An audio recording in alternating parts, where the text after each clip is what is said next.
When dedicated paralegal and single mother, Olivia Parker purchased a century-old Victorian house in coastal Maine for $72,000, using her modest savings and a small lawsuit settlement to finally provide her 3 children with a stable home.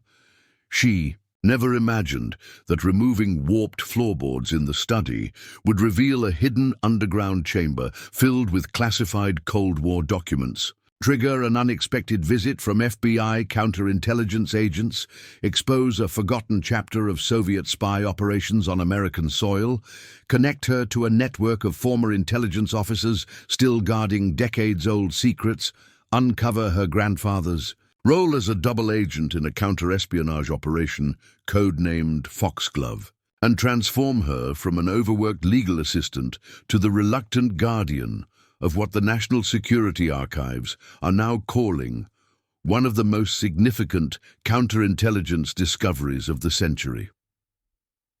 Before we jump back in, tell us where you're tuning in from, and if this story touches you, make sure you're subscribed, because tomorrow I've saved something extra special for you. The eviction notice for Olivia Parker's rental apartment had been taped to her door when she returned home from her second job on a rainy Tuesday evening.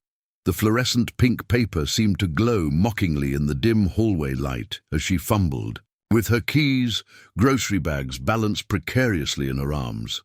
Inside, her children, 14-year-old Ethan, 12-year-old Maya, and 9-year-old Leo, were completing homework at the kitchen table under the supervision of Mrs. Abernathy, their elderly neighbor who watched them during Olivia's evening shifts at the diner. "Everything okay, dear?"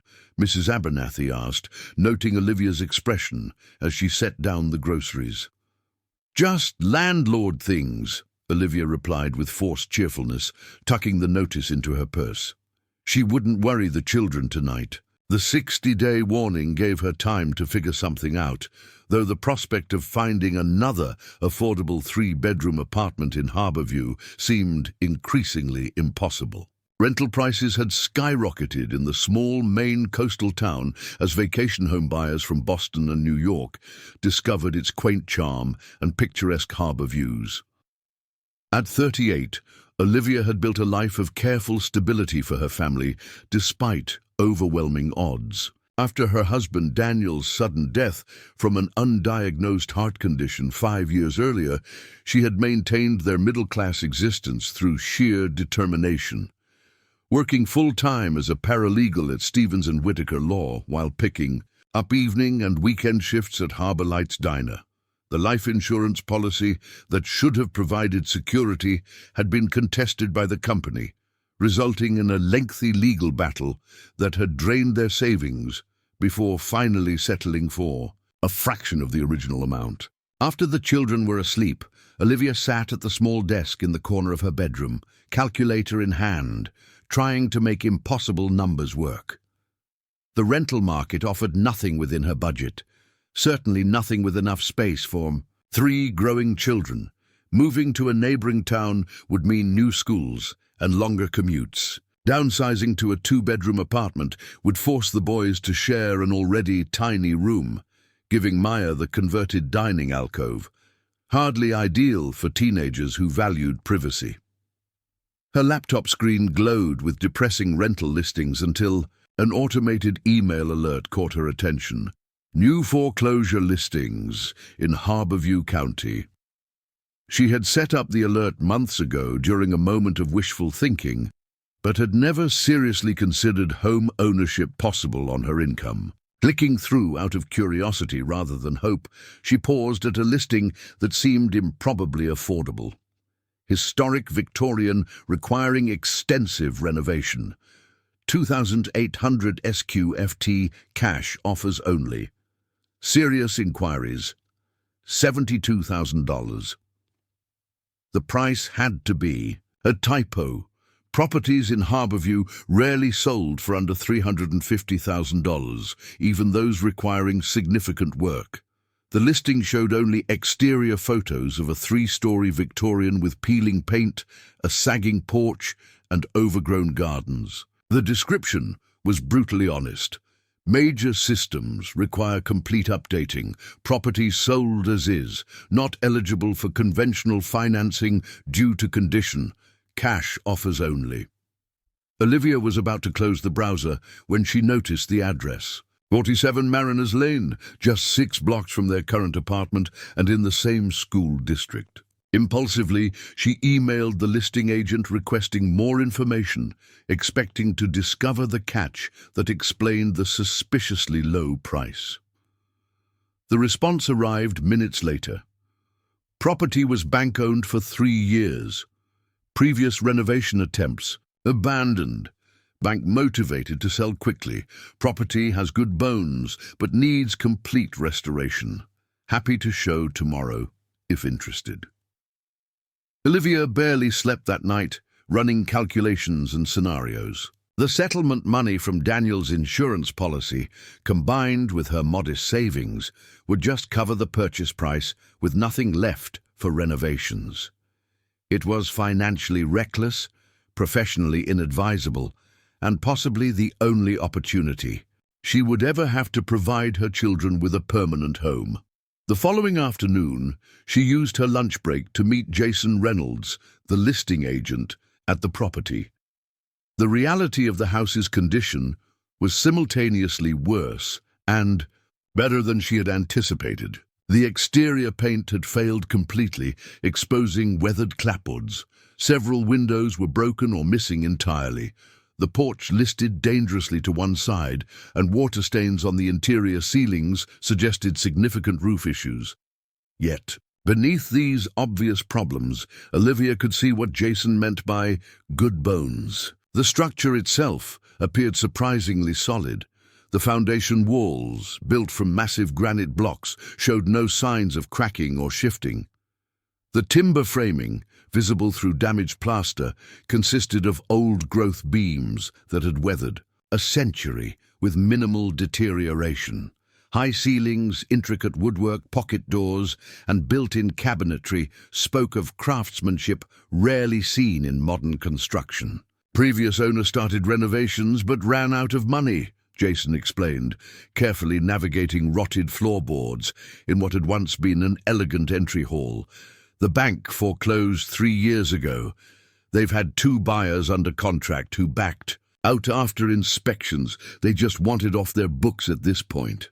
Preparing and narrating this story took us a lot of time, so if you are enjoying it, subscribe to our channel. It means a lot to us. Now back to the story. Olivia moved through the rooms methodically, mentally cataloguing issues while trying to envision the space as a home. The kitchen featured a massive brick hearth and soapstone sink beneath layers of grime. 5 bedrooms upstairs offered space the family had never dreamed of having. A 3rd-floor attic could eventually become a master suite, giving her a private retreat. The main problems are electrical, plumbing, and roof, Jason continued. The electrical system is dangerously outdated, knob and tube wiring throughout. Plumbing has suffered freeze damage from sitting unheated. Roof leaks have damaged ceilings and some floor joists. What about the structural elements? Olivia asked, her practical side asserting itself despite growing emotional attachment to the house's potential. Foundation is solid granite. Timber. Frame is mostly sound, except where water intrusion has caused localized damage. A good renovation contractor could make this place magnificent, but it would require significant investment beyond the purchase price. She nodded, already calculating what work could be delayed versus immediate safety concerns. Would the bank consider an even lower offer given the condition? Jason looked surprised but thoughtful. They've already dropped the price 3 times, but they might consider a clean, quick closing with no contingencies. How would you handle renovations on a paralegal salary, if you don't mind my asking? My father was a contractor, Olivia replied. I grew up on job sites learning basic carpentry, electrical and plumbing. I'm not licensed, but I know enough to handle cosmetic work and assist professionals with the major systems, and I have friends in the trades who might help with the critical repairs at cost. This wasn't entirely accurate. Her father had indeed been a contractor, but their relationship had been strained long before his death 10 years earlier. While she had picked up considerable knowledge working summers on his job sites, she had deliberately downplayed these skills during her marriage, attempting to distance herself from the working-class background Daniel's family had barely tolerated. Now those practical skills represented her only hope of making this impossible project feasible. That evening, she called Shannon Williams, her closest friend and a partner at Stevens & Whitaker. "I need your legal opinion, not your friend opinion," Olivia began, explaining the potential house purchase. "Professionally, it's financial suicide," Shannon said bluntly. "You'd be house poor with no reserves for emergencies or renovations. But," she paused, "as your friend, I've watched you sacrifice everything for those kids. Maybe it's time to take a calculated risk. Worst case, you could sell it as is, and probably at least get your money back in this market." After dinner, Olivia gathered her children in their small living room. "I want to show you something," she said, opening her laptop to display the house photos. "It needs a lot of work, but it could be ours, permanently. No more rent increases, no more moving. What do you think?" Their reactions were predictably age-appropriate. Leo, at 9, focused on the overgrown yard. "Could we get a dog if we lived there?" Maya examined the bedroom photos, already claiming the corner room with bay windows. Ethan, practical like his mother, asked the questions adults would consider. "How would we afford renovations? Where would we live while it's being fixed?" "We'd live in it while renovating," Olivia explained. "Start with one functional bathroom and kitchen, then tackle the rest room by room. I'd do much of the cosmetic work myself, hiring professionals only for major systems. It would take years, but eventually it would be exactly what we want." "Like those home renovation shows?" Maya asked, excitement building. "Much slower and less glamorous," Olivia cautioned. "We'd be doing most of the work ourselves on weekends and evenings. It would mean fewer extras, fewer conveniences for a while." Ethan studied his mother's face. "You really want this, don't you?" "I want us to have something permanent," she answered honestly. "Something that can't be taken away by rent increases or landlord decisions. Something that builds equity instead of just paying someone else's mortgage." The children exchanged glances before Ethan spoke for them all. "We're in." The following day, Olivia submitted an offer significantly below the already reduced asking price, expecting rejection or counter-proposal. To her shock, the bank accepted immediately, apparently eager to remove the property from their books before another Maine winter caused further deterioration. The next 3 weeks passed in a whirlwind of paperwork, inspections and planning. The home inspection report read like a horror novel. 46 pages of documented deficiencies, safety hazards, and system failures. The inspector concluded, with rare candor, "This property requires comprehensive renovation by qualified professionals before habitation, not recommended for typical home buyer." Shannon helped Olivia create a legally binding contract with a licensed contractor friend, Mike Delaney, who agreed to address the critical safety issues: minimal electrical service to code, one functioning bathroom, basic kitchen facilities, and roof repairs sufficient to prevent further water damage in exchange for Olivia's paralegal services on his pending divorce. The arrangement was unorthodox, but mutually beneficial, allowing work that would normally cost $30,000 to be completed through service exchange. Colleagues at the law firm, learning of her ambitious project, contributed in unexpected ways. The office manager donated a practically new refrigerator after her recent kitchen remodel. A senior partner offered furniture from his recently deceased mother's estate, solid pieces from the same era as the house. The firm's maintenance man volunteered weekend help with basic carpentry. What had begun as a solitary, somewhat desperate venture was evolving into a community effort. On a cold October morning, Olivia stood in the dusty law office of Coastal Maine Title and Escrow, signing final documents to transfer ownership. The settlement from Daniel's insurance policy, combined with her modest savings, covered the purchase. Price exactly, leaving nothing for renovations beyond the bartered arrangements already made. "Congratulations, Ms. Parker," said the closing attorney, handing her a set of tarnished brass keys. "The Mariner House is officially yours." "The Mariner House?" Olivia questioned. "That's what locals call it. Built in 1887 by Captain James Mariner, prominent shipping merchant. Stayed in the family until the 1960s, then passed through various owners. Interesting history, supposedly used by naval intelligence briefly during the Cold War, though that might just be local legend." Olivia turned the heavy keys in her hand. "Used for what purpose?" The attorney shrugged. "Record-keeping, communications, something administrative, nothing dramatic.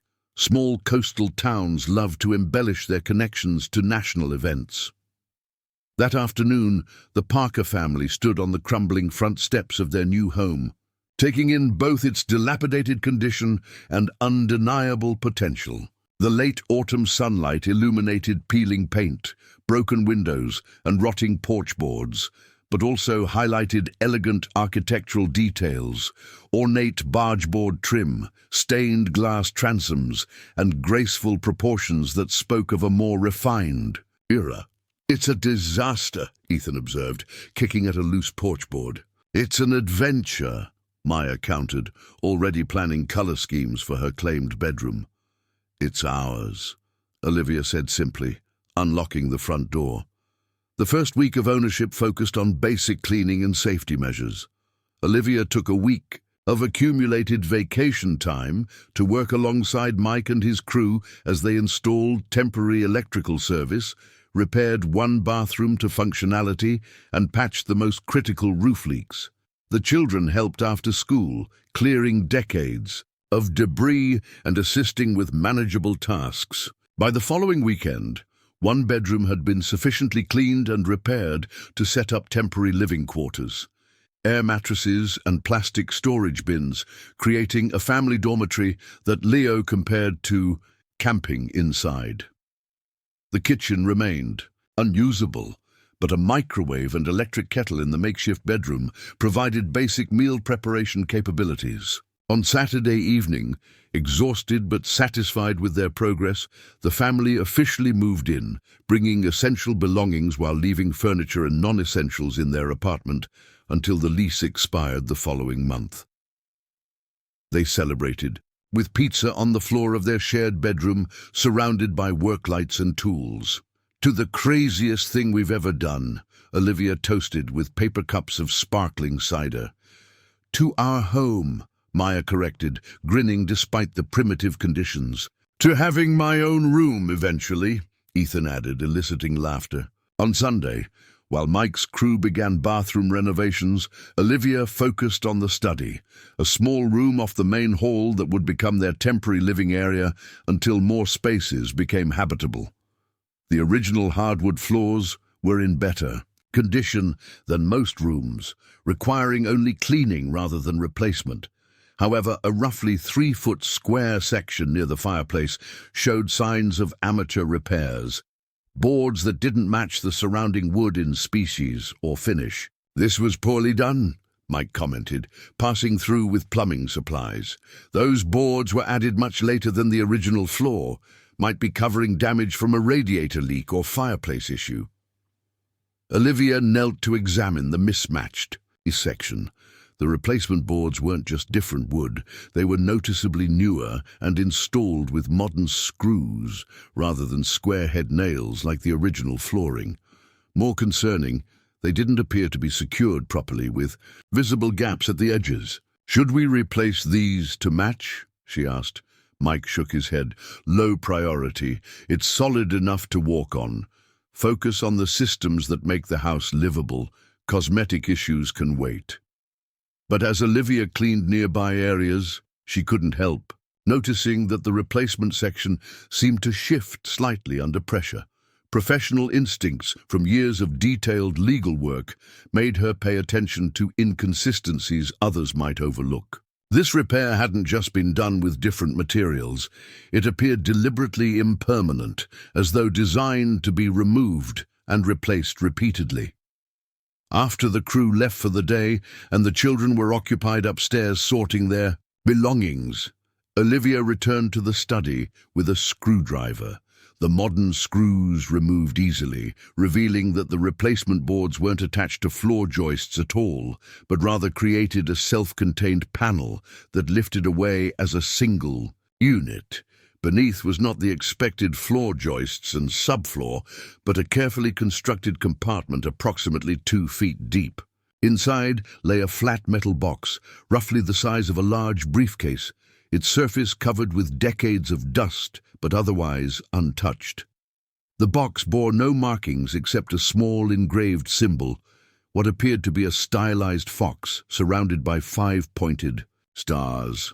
Olivia's heart raced as she carefully lifted the box from its hiding place.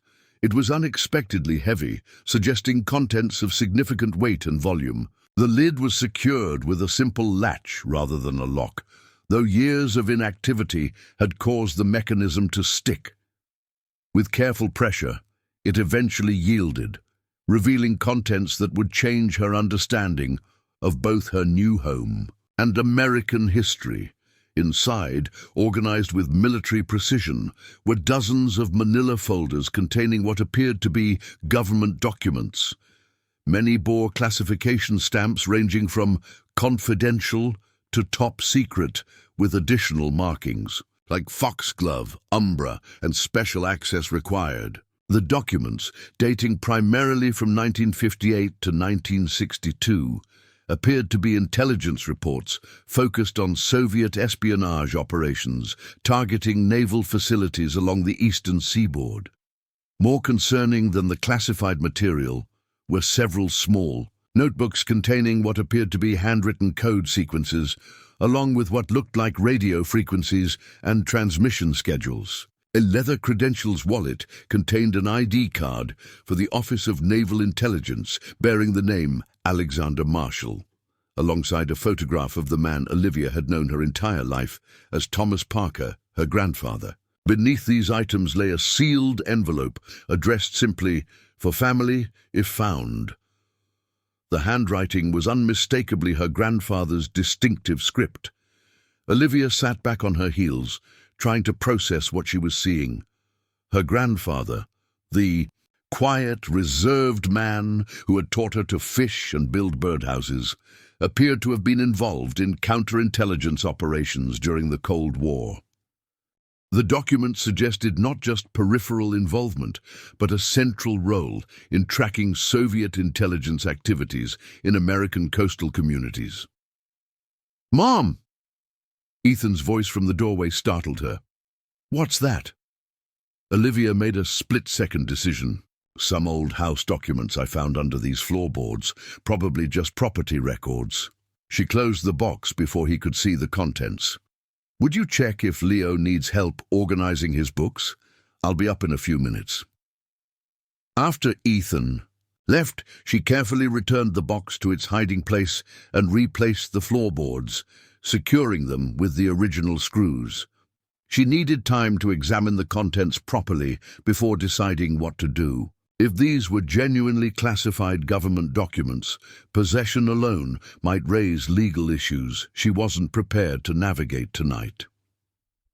Later, after the children were asleep in their temporary shared bedroom, Olivia returned to the study. With a small reading lamp, removing the floorboards again, she retrieved the box and began methodically examining its contents.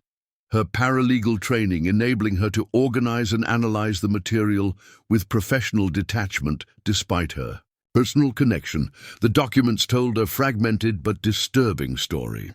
Operation Foxglove appeared to be a counterintelligence program targeting a Soviet spy network operating in coastal New England during the late 1950s and early 1960s.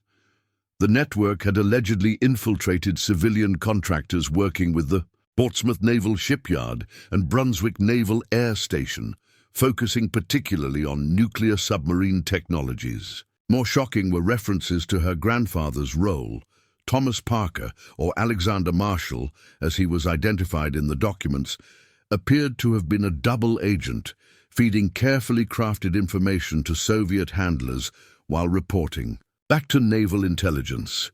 The operation had identified multiple Soviet agents embedded in American communities, leading to quiet arrests and deportations rather than public trials that might reveal American counterintelligence methods. The sealed letter, which Olivia finally opened with trembling hands, confirmed and expanded this extraordinary revelation. To my family, if these materials are ever discovered, if you are reading this, you have found documents I was instructed to destroy, but could not bring myself to eliminate entirely. They represent a chapter of American history and my personal history that official records may never acknowledge. From 1957 to 1963, I served as a counterintelligence operative for the Office of Naval Intelligence under the operational name Alexander Marshall. My mission was to pose as a potential Soviet asset, gaining the trust of Russian intelligence officers operating along the eastern seaboard. The house where you found these documents served as a secure meeting location and communication point, chosen for its private location and multiple escape routes. The Foxglove operation successfully identified 17 Soviet agents operating in Maine, New Hampshire, and Massachusetts, preventing the compromise of critical naval technologies during a pivotal period of the Cold War. While official records acknowledge the identification of these agents, the methods used, particularly the deep cover operation I maintained, remain classified at the highest levels. I was instructed to destroy all operational materials when Foxglove was terminated in 1963. Most were indeed destroyed or returned to naval intelligence. What remains in this box are personal records I kept as insurance against potential accusations of actual disloyalty, along with documentation of Soviet techniques that I believed might have historical significance. My silence about this period was not from shame, but from commitment to operational security that became habitual over years of maintained cover. Even your grandmother knew only that I occasionally assisted government agencies with consulting work related to my legitimate engineering career. If government representatives become aware of these materials' existence, they will likely insist on their return or destruction. That decision will be yours to make. Know only that what I did during those years, I did out of deep patriotism and belief in American ideals.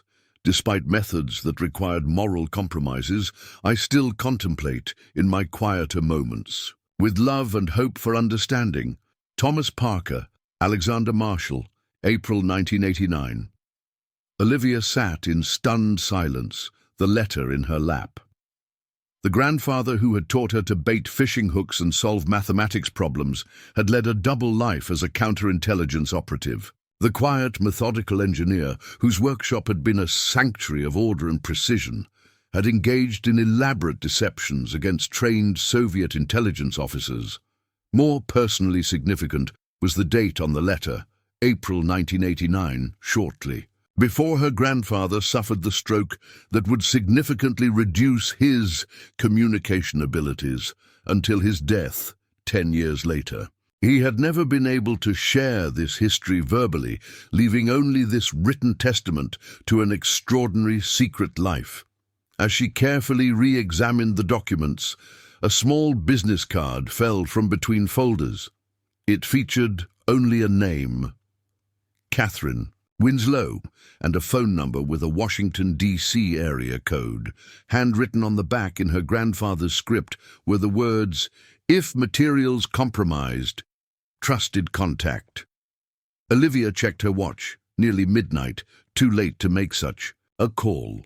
She methodically repacked the box, returned it to its hiding place, and secured the floorboards. Tomorrow, she would need to decide whether to contact this Catherine Winslow, pursue official channels for returning classified materials, or simply reseal the compartment and proceed with renovations as though she had never discovered its contents. As she finally prepared for sleep on her air mattress beside her children, Olivia reflected on the extraordinary convergence of circumstances that had led to this discovery. The eviction notice that had forced her to consider home ownership, the improbably affordable house that no one else wanted, the mismatched floorboards that her detail-oriented nature couldn't overlook, and beneath it all, her grandfather's secret. Life, preserved in documents he couldn't bring himself to destroy, despite explicit orders. What had begun as a desperate attempt to provide stable housing for her family had unexpectedly connected her to both national history and her own family's hidden past. The Mariner house already held more significance than she could have imagined when signing the closing documents just days earlier. As she drifted towards sleep, Olivia wondered what other secrets might be concealed within these weathered walls, and how the discovery of Operation Foxglove might change their lives in ways she couldn't yet anticipate. The following morning, Olivia woke before sunrise, her mind still processing the extraordinary discovery. As weak dawn light filtered through tattered curtains, she watched her children sleeping peacefully, unaware that their new home harbored secrets that might attract government attention. The weight of responsibility pressed against her chest. She now possessed classified documents related to Cold War counterintelligence operations, documents her grandfather had deliberately preserved despite orders to destroy them. After preparing the children for school with as much normalcy as possible, microwaved oatmeal in paper bowls, bottled water for teeth brushing, promises that things would improve soon, Olivia called the law firm to request an unexpected personal day. Shannon approved without question, assuming it related to urgent house repairs. Once alone, Olivia returned to the study and retrieved the mysterious business card. Catherine Winslow, her grandfather's designated contact if materials compromised. Taking a deep breath, she dialed the number, half expecting it to be disconnected after all these years. To her surprise, a crisp female voice answered on the third ring. Winslow speaking. "My name is Olivia Parker," she began cautiously. "I believe you knew my grandfather, Thomas Parker.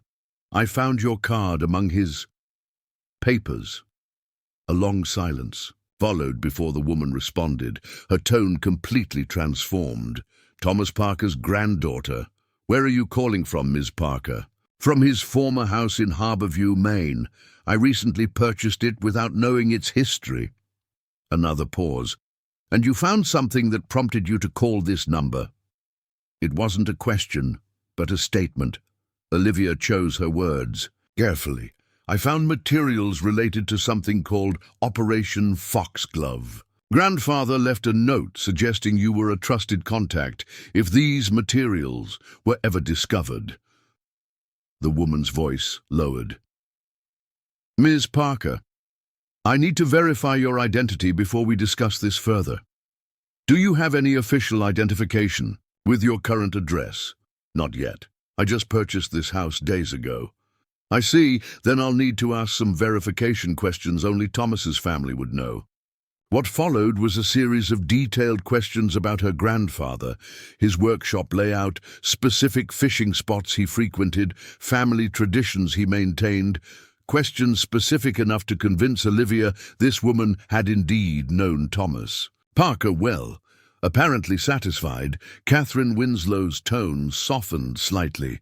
"The materials you found are still technically classified, Ms. Parker, despite their age. Their existence in private hands would concern certain government agencies. I retired from official service 15 years ago, but I maintain contacts who can handle this discreetly." "Are you saying I should turn these documents over to authorities?" "I'm saying we should discuss this in person before decisions are made. Thomas preserved those materials at considerable personal risk. He must have had compelling reasons." She paused. "I can be in Harborview by tomorrow afternoon. In the meantime, ensure the materials remain exactly where you found them. Make no copies. Discuss this with no one, not even family members. Is that clear?" After Olivia agreed, Catherine added something unexpected. "Check the binding of any books you found in the cache." Thomas had methods of storing additional information where casual observers wouldn't notice. The call ended with arrangements for Catherine's visit the following day. Olivia immediately returned to the hidden compartment, examining the materials. With new focus, among the documents was indeed a small leather-bound book that appeared to be a personal journal. The binding, as Catherine had suggested, concealed thin microfilm strips inserted between the leather and cardboard backing. Without equipment to view microfilm, Olivia could only speculate about their contents. She carefully returned everything to its hiding place, then spent the remainder of the day on mundane renovation tasks, trying to maintain normalcy while her mind raced with questions about her grandfather's secret life. That evening, as the children worked on homework by lamplight in their temporary bedroom, the doorbell rang, unexpected, since few people knew they had moved in. Through the rippled glass of the front door, Olivia could make out two figures standing on the porch. Opening the door cautiously, she found a man and woman in business attire, both in their early 40s. "Ms. Olivia Parker?" the woman asked, producing credentials. "I'm Special Agent Rebecca Donovan, and this is Special Agent Thomas Chen, Federal Bureau of Investigation. We'd like to ask you some questions about this property." Olivia's legal training helped her maintain composure despite her racing heart. "May I ask what this concerns?" "We're conducting a historical assessment of properties with national security significance," Agent Chen explained smoothly. "Our records indicate this house was used by naval intelligence during the Cold War era. We're documenting these sites as part of our historical preservation initiative." The explanation seemed plausible, but the timing, less than 24 hours after, discovering classified documents and just hours after calling Catherine Winslow, struck Olivia as far too coincidental. Had her call to Winslow been monitored? Was the number flagged in government databases? "I just purchased this house a few days ago," she said carefully. "I wasn't aware of any historical significance." Agent Donovan smiled professionally. "Most current owners aren't. These operations were classified at the time, with records only recently being processed for historical documentation. We're simply photographing architectural features that may have been modified for intelligence purposes. It would require about 30 minutes of your time." Every instinct warned Olivia against allowing them inside, yet refusing might raise suspicion. "This is actually not a convenient time," she said apologetically. "As you can see, we're in the middle of major renovations. The house isn't even fully habitable yet." "We understand," Agent Chen replied. "We visited many properties in similar conditions.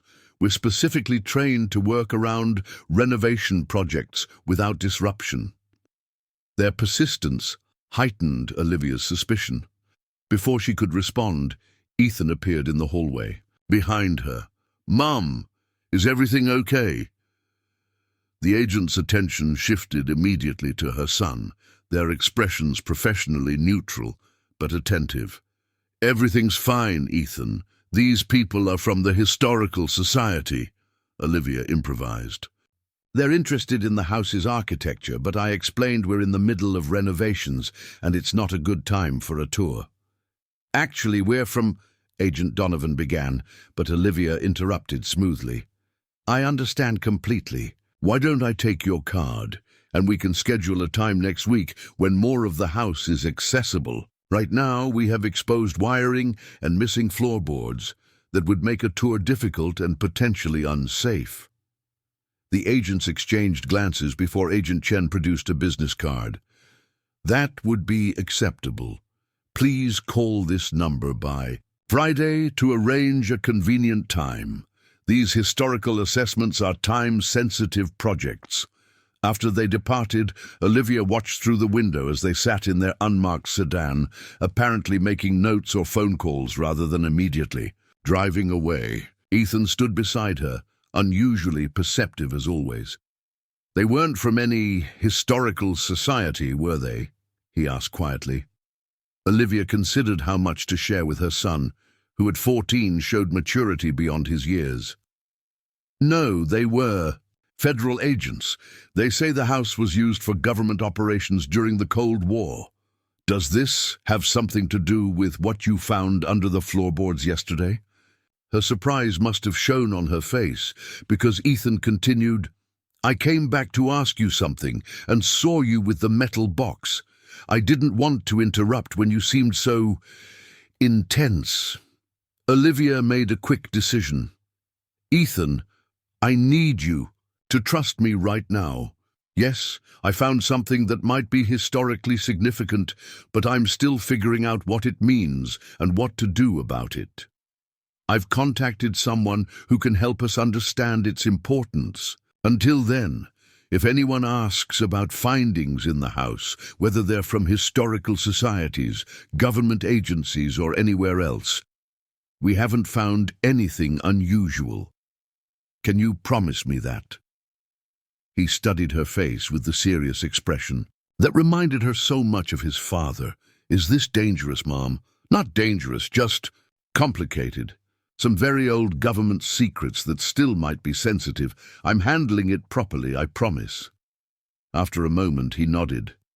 "I trust you. Should I tell Maya and Leo anything?"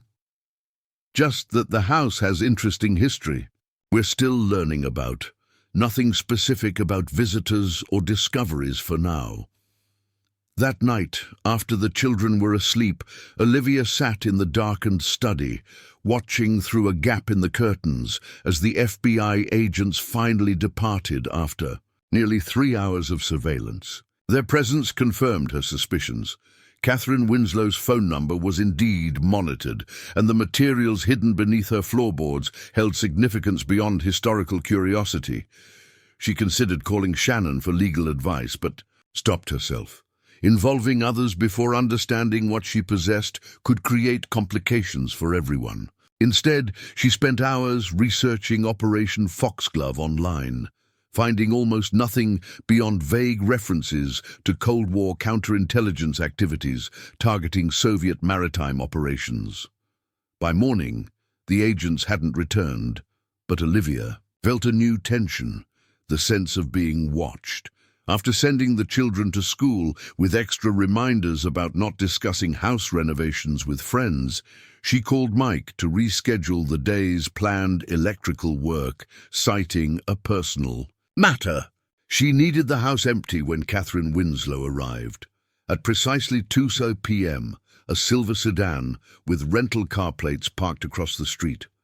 A woman in her 70s emerged, tall, straight-backed, with silver hair cut in a precise bob. She wore tailored slacks and a navy blazer that conveyed authority despite her age. She carried a leather briefcase and surveyed the neighborhood carefully before approaching the house. Olivia opened the door before she could knock. "Ms. Winslow?" The woman nodded curtly. "You've had visitors from the Bureau already, I understand." Olivia blinked in surprise. "How did you know?" "I still have contacts. May I come in? We shouldn't discuss these matters on your porch." Inside, Catherine declined offers of refreshment, moving directly to business. "The agents who visited, what exactly did they say they wanted?" "To document architectural features of historical significance. They claim to be conducting assessments of properties used for intelligence operations."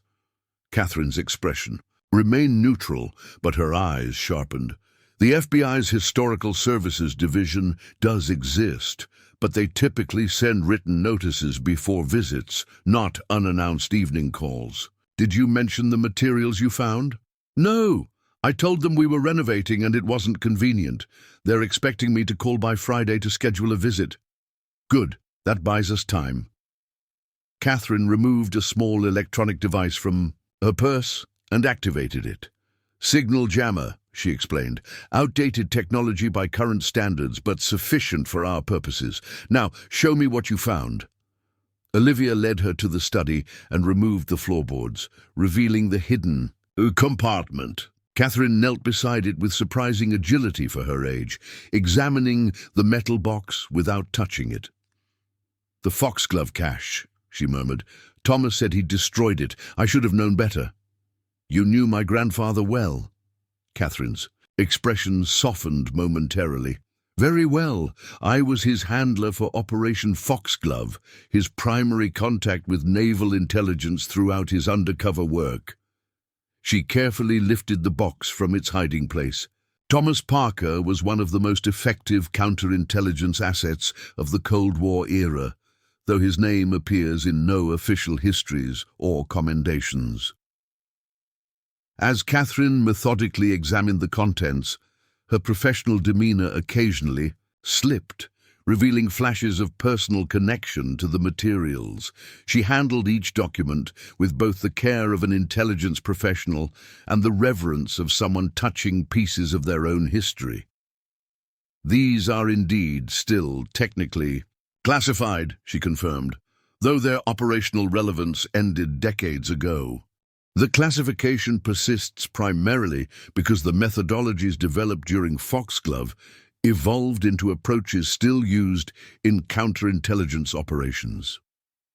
She paused at Thomas Parker's letter, reading it with an inscrutable expression. Typical Thomas, precise, thorough, revealing exactly what he intended and nothing more. Were you more than his handler? Olivia asked carefully, recognizing something in the woman's tone. Catherine's eyes met hers sharply. That would have been inappropriate and dangerous for both the operation and the individuals involved. Oh, her tone softened slightly. But yes, after Foxglove concluded, we maintained a connection that exceeded professional parameters. Your grandmother knew, by the way. She was an extraordinary woman who understood Thomas in ways few others did, including the parts of him that needed work beyond engineering and family life. This revelation added another layer of complexity to Olivia's understanding of her grandparents' marriage, not the simple, devoted partnership family stories had portrayed, but something more nuanced and modern than she would have expected from that generation. Why are these materials still important enough to trigger FBI interest? Olivia asked, bringing the conversation back to present concerns. Catherine sighed. Several reasons. First, they document a highly successful counterintelligence methodology that remains relevant. Second, they identify Soviet assets who were quietly deported rather than publicly prosecuted, some of whom had children or grandchildren who became American citizens and now hold positions of influence, unaware of their ancestors' activities. Third, and perhaps most significantly, Thomas documented certain compromises made by American officials during this period. She indicated several folders Olivia hadn't yet examined thoroughly. These contain evidence that certain high-ranking naval officers provided limited technical information to the Soviets, believing they were supporting a controlled intelligence channel. They weren't traitors in the conventional sense. They were following orders from superiors who determined that carefully selected information would establish Thomas's credibility without compromising crucial systems. Authorized leaks, Olivia said, understanding immediately. Precisely. But such operations remain deeply classified because they blur ethical and legal boundaries. No government eagerly acknowledges deliberately sharing sensitive information with adversaries, even as part of controlled counterintelligence operations. So the FBI wants these documents to protect reputations, not national security. Catherine's smile held no warmth. You have your grandfather's clarity. Yes, institutional reputation is a significant factor, though they would never frame it that way. They would cite ongoing intelligence methodologies and diplomatic sensitivities. She removed several documents from the cache, sorting them into two distinct piles. These, she indicated the smaller stack, have genuine historical significance, but no current operational relevance or potential for embarrassment. They belong in the Naval Intelligence Archives, properly declassified and available to historians. And these, Olivia gestured toward the larger pile, these document the authorized disclosures and identify the officials who approved them. Their release, even now, would trigger significant institutional disruption and personal embarrassment for families of those involved. Catherine's expression became contemplative. Thomas preserved them as insurance, protection against potential accusations that he had acted as a genuine double agent rather than a controlled asset. He needed evidence that his disclosures to Soviet handlers were authorized by chain of command. What should I do with them? Catherine considered this question carefully. Legally, you should turn everything over to the FBI. They would provide appropriate receipts, assure you of proper handling, and likely classify the entire matter as resolved. The materials would disappear into secure storage, perhaps emerging in heavily redacted form decades from now. But that's not what you're recommending. No, Thomas preserved these materials despite explicit destruction orders. He believed they contained historical truths worth preserving beyond institutional convenience. Catherine removed a small device from her briefcase, a portable scanner connected to a specialized tablet. With your permission, I'd like to create digital copies of key documents. Not all. I have no interest in operational details that might still have relevance, but those that document the authorized disclosure program and Thomas's role. And then? Then we return everything to its hiding place before your scheduled FBI visit. You show them the compartment, explain that you discovered it during renovations, but haven't examined the contents in detail. Understanding they might be government property, they'll remove the materials, provide appropriate documentation, and consider the matter resolved. While you do what with the digital copies? Catherine's expression became resolute. Preserve them through secure channels, with instructions for release to the National Security Archive in 2040, 75 years after Foxglove's conclusion. Long enough to protect any legitimate security concerns, but ensuring the historical record eventually reflects what actually happened, rather than sanitized versions created for institutional comfort. Olivia considered the ethical implications. That would technically be mishandling classified information. It would technically be preserving historical accuracy against institutional revision, Catherine countered. Thomas didn't preserve these materials for them to disappear permanently into government archives. He preserved them for historical truth. After careful consideration, Olivia nodded her consent. For the next 2 hours, Catherine methodically scanned selected documents, focusing particularly on authorization memos for information disclosures and operational assessments of their impact. She worked with practiced efficiency, handling classified materials with the casual competence of someone who had spent decades doing exactly this. As Catherine completed her work, she asked unexpectedly, "Did you find anything else in the house? Any other hiding places or materials?" "Nothing so far, but we've barely begun renovations." Catherine studied her thoughtfully. Thomas was methodical in everything. The compartment under these floorboards was his primary cache, but I would be surprised if it was his only one. He believed in redundancy and distribution of risk. "You think there might be more hidden materials?" "Almost certainly. Thomas created systems within systems, contingencies within contingencies. It was what made him exceptionally effective. In counterintelligence work, Catherine began returning documents to their original organization. As you renovate, pay particular attention to structural modifications that don't align with standard construction practices of the era. false walls, oversized ventilation ducts, unusually thick baseboards, or crown molding. Once the materials were secured and the floorboards replaced, Catherine offered final guidance. Call the FBI tomorrow, not Friday. Appear cooperative but naive. A homeowner who discovered something potentially significant during renovations and wants to do the right thing. Don't volunteer information about our meeting or your grandfather's letter. Let them draw their own conclusions about how the materials came to be hidden here. And if they ask directly if anyone else has seen these materials. The truth, carefully framed.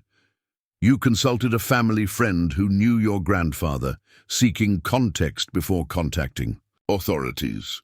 Catherine handed Olivia a business card with a different phone number. This line isn't monitored. If you discover additional caches or face complications with the FBI, contact me immediately. Before departing, Catherine paused at the study doorway. Your grandfather was an extraordinary man who served his country in ways few will ever know. The Thomas Parker you knew, the loving grandfather who taught you practical skills and valued precision, wasn't a cover identity. It was who he truly was, shaped by experiences that required him to develop exceptional attention to detail and contingency planning. Why did he never tell anyone in the family? Operational security becomes habitual after years of maintained cover.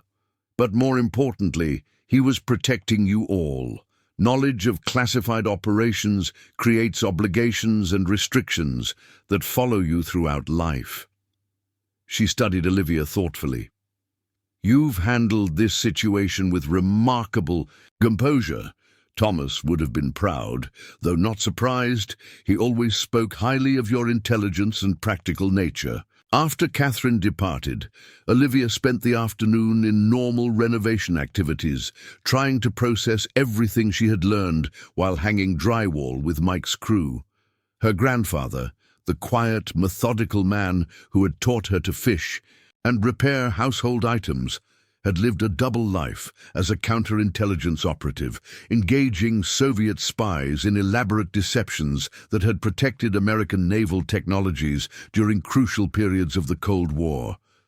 More immediately concerning was tomorrow's FBI visit. Catherine's coaching seemed sound, but Olivia worried about maintaining the delicate balance between cooperation and protection of her grandfather's legacy. As a paralegal, she understood the legal obligation to surrender classified materials, yet she also recognized the historical importance of preserving unvarnished truth against institutional revision.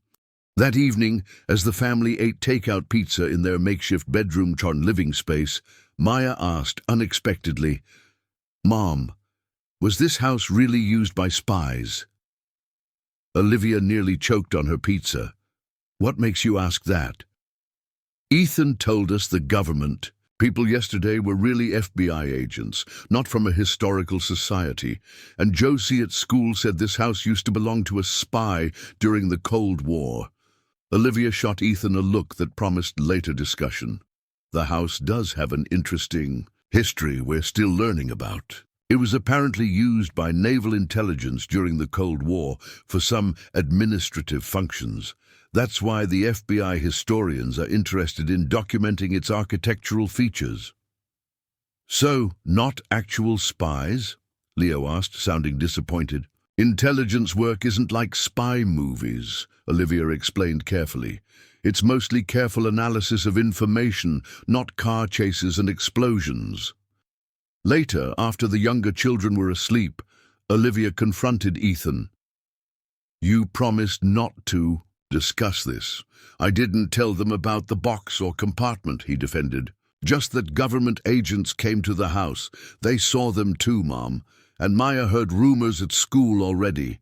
The Mariner house has stories attached to it. We can't pretend it doesn't." His reasonable tone diffused her anger. "You're right. I'm sorry. I'm just trying to handle this carefully."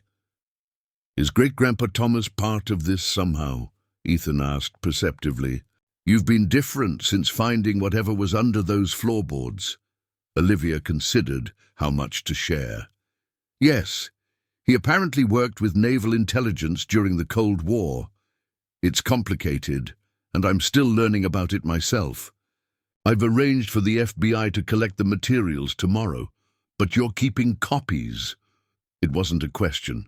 What makes you say that?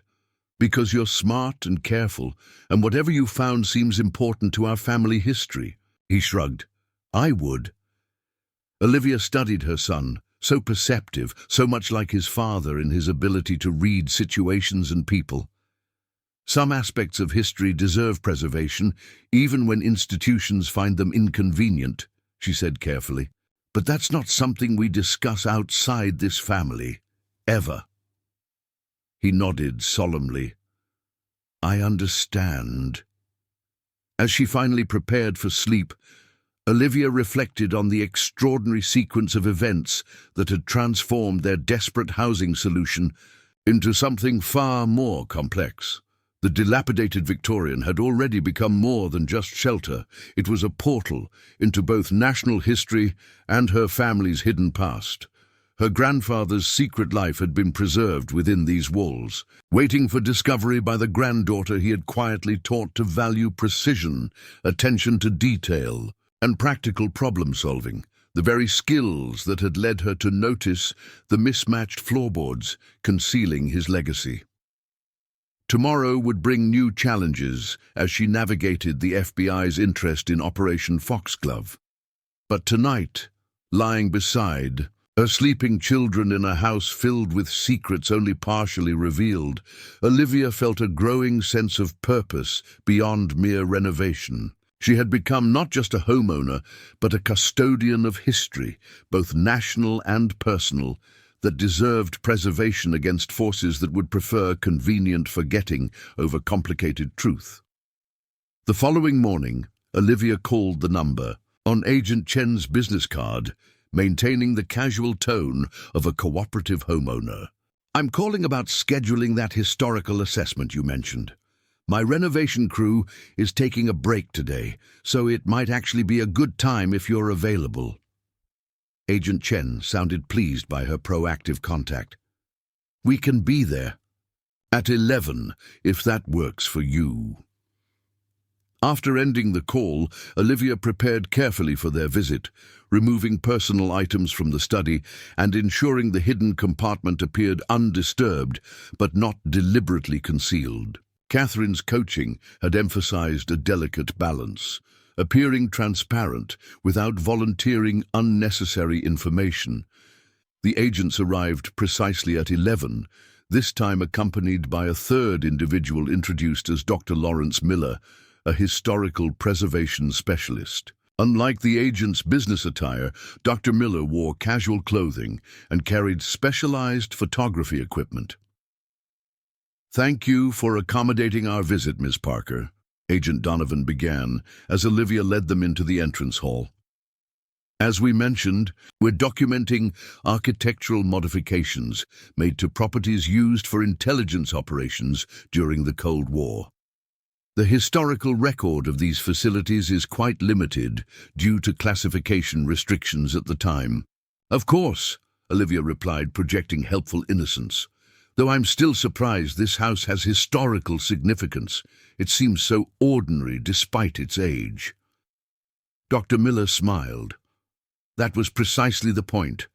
Intelligence facilities in residential areas were deliberately unmarked. Their effectiveness depended on appearing completely conventional. As they toured the first floor, Dr. Miller photographed seemingly mundane features, the thickness of certain walls, modifications to the original floor plan, unusual electrical conduits exposed during renovation. His commentary provided a partial education in covert facility design. These houses typically featured enhanced structural elements to support specialized equipment, modified ventilation systems to reduce sound transmission, and redundant utility connections for operational security, he explained, examining the basement's unusually robust support beams. Fascinating architecture, hiding in plain sight within ordinary homes. Olivia maintained an interested but casual demeanor until they reached the study. "This room has some unusual features," she offered, gesturing toward the fireplace. "The floor around it seems to have been modified at some point. My contractor noticed the boards don't match the original flooring." The agent's interest visibly sharpened, though they maintained professional composure. Dr. Miller knelt to examine the mismatched boards, running his fingers along the seams. "These are definitely later additions," he confirmed, "probably installed in the 1970s or 80s, long after the house's operational period." Agent Chen joined him. "The spacing suggests a potential access point. Was there anything underneath when you removed these boards during renovation?" The moment of truth had arrived. Olivia had rehearsed her response carefully. "Actually, yes. I found what appears to be a hidden compartment containing some kind of metal box. I opened it briefly and saw what looked like old government documents, but closed it again when I realized they might be sensitive materials. I wasn't sure what to do about it." The agents exchanged glances. "You did exactly the right thing, Ms. Parker," Agent Donovan assured her. "May we examine the compartment?" Olivia helped them remove the floorboards, revealing the hidden space and metal box exactly as she had found them. The agent's body language shifted subtly as they viewed the cache, a heightened alertness that confirmed Catherine's assessment of the material's continued significance. Dr. Miller photographed the compartment extensively before Agent Chen carefully removed the box. Opening it, he performed a methodical preliminary assessment of the contents, his expression professionally neutral, despite what must have been surprise at the scope and classification level of the documents. "These appear to be historical records related to a Cold War counterintelligence operation," he stated carefully. "They do indeed contain classified information that would fall under federal security protocols." "Am I in trouble for finding them?" Olivia asked, projecting the appropriate concern of a law-abiding citizen. "Not at all," Agent Donovan assured her. "You've handled this exactly right. We'll need to document the discovery and provide you with appropriate receipts for the materials, but you've done nothing wrong. Many properties from this era contain forgotten caches that current owners discover during renovations." For the next hour, the agents photographed each document before returning them to the box, while Dr. Miller continued examining the house for other potential modifications. Olivia observed their process with casual interest, noting which materials seemed to generate particular attention, especially the folders Catherine had identified as documenting authorized disclosures. As they prepared to depart with the sealed box, Agent Chen provided official documentation acknowledging receipt of historical government materials. "If you discover any additional items during your renovation, please contact us immediately using this direct line," he said, providing a different business card with a handwritten number on the back. "These materials help complete our understanding of important historical operations." "Was my grandfather involved in whatever happened here?" Olivia asked innocently. "Thomas Parker. He was an engineer who worked with naval contractors during that period." The question clearly caught the agents off guard. Agent Donovan recovered first. "We don't have personnel records for this facility readily available. That would require additional archival research. Why do you ask?" "Just curious. He never mentioned any connection to this house, but he did talk occasionally about consulting work for the government during the Cold War. I assumed it was just routine engineering projects."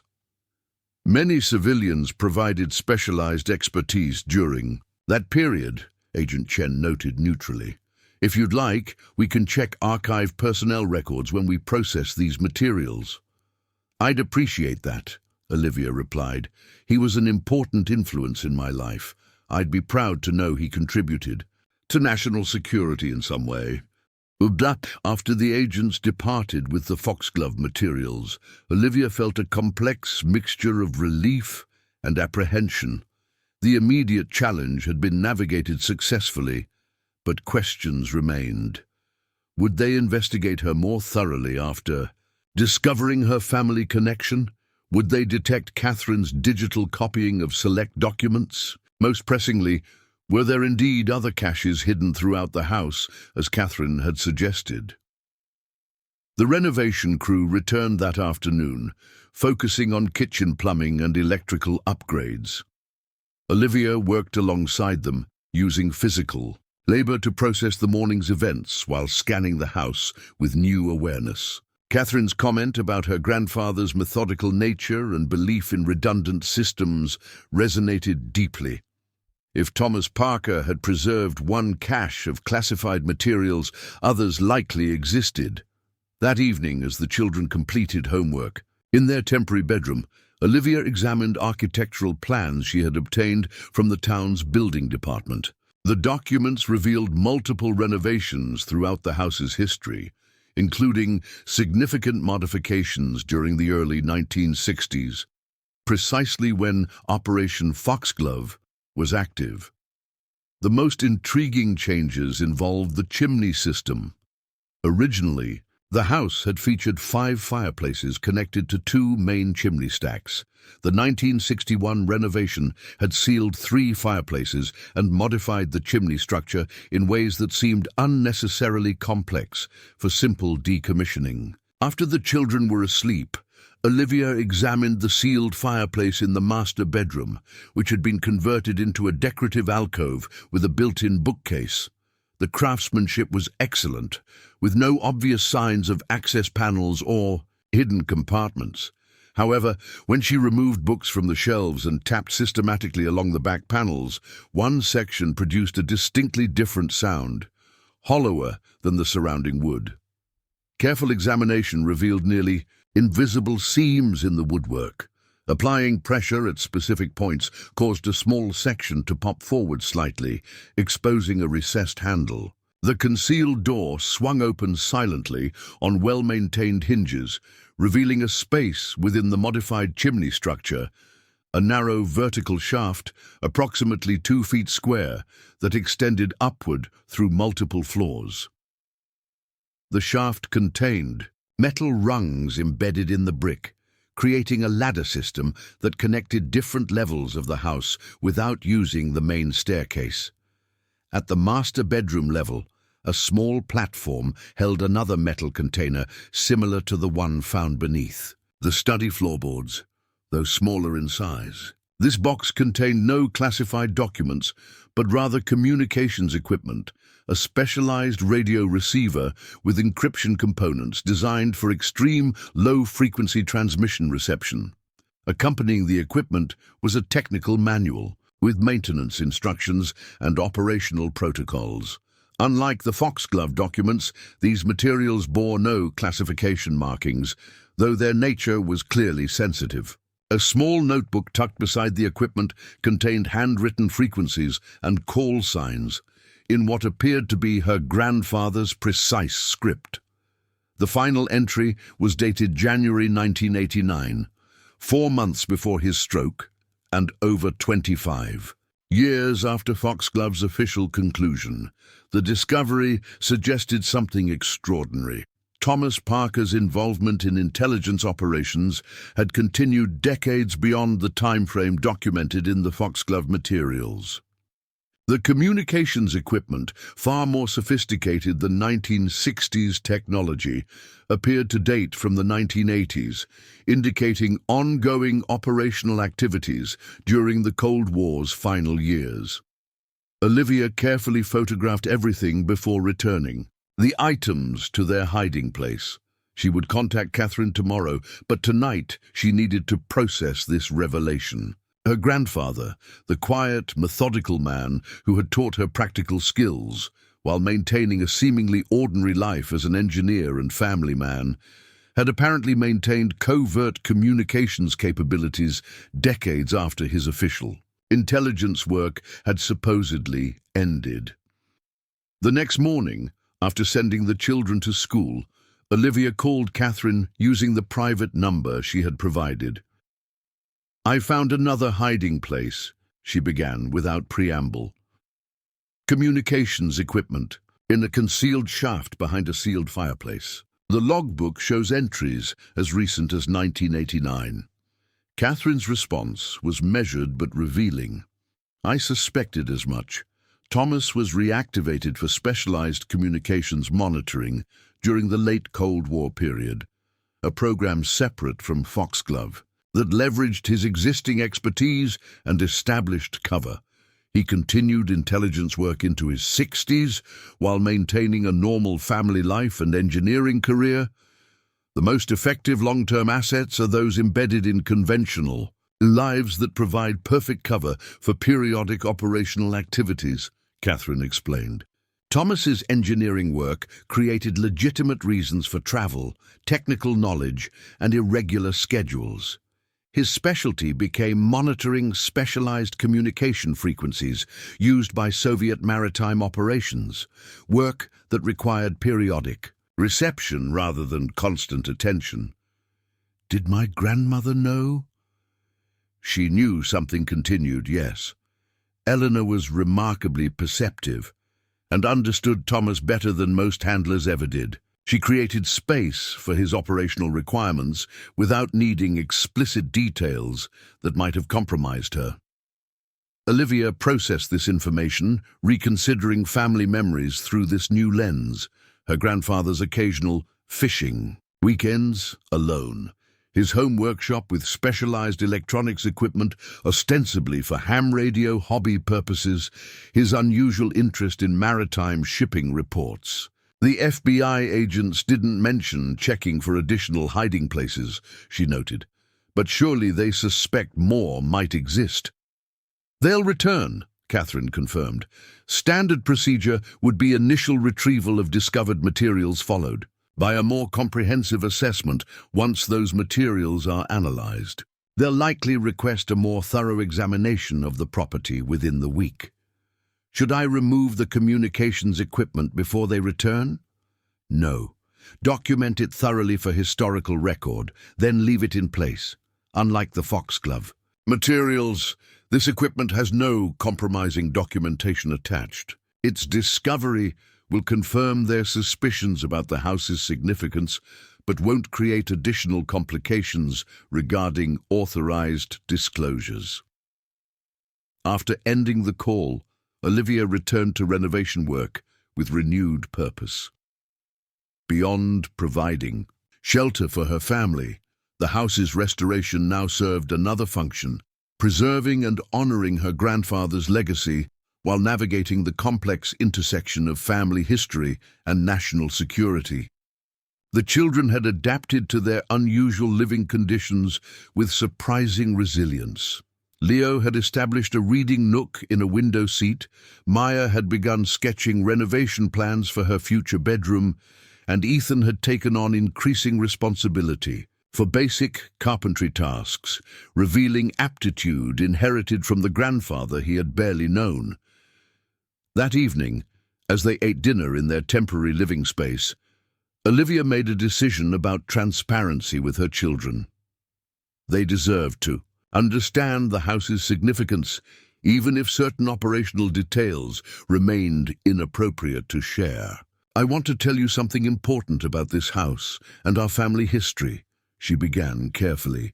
"Great-Grandpa Thomas wasn't just an engineer. He worked with naval intelligence during the Cold War, helping protect American technology from Soviet espionage. This house was part of that work."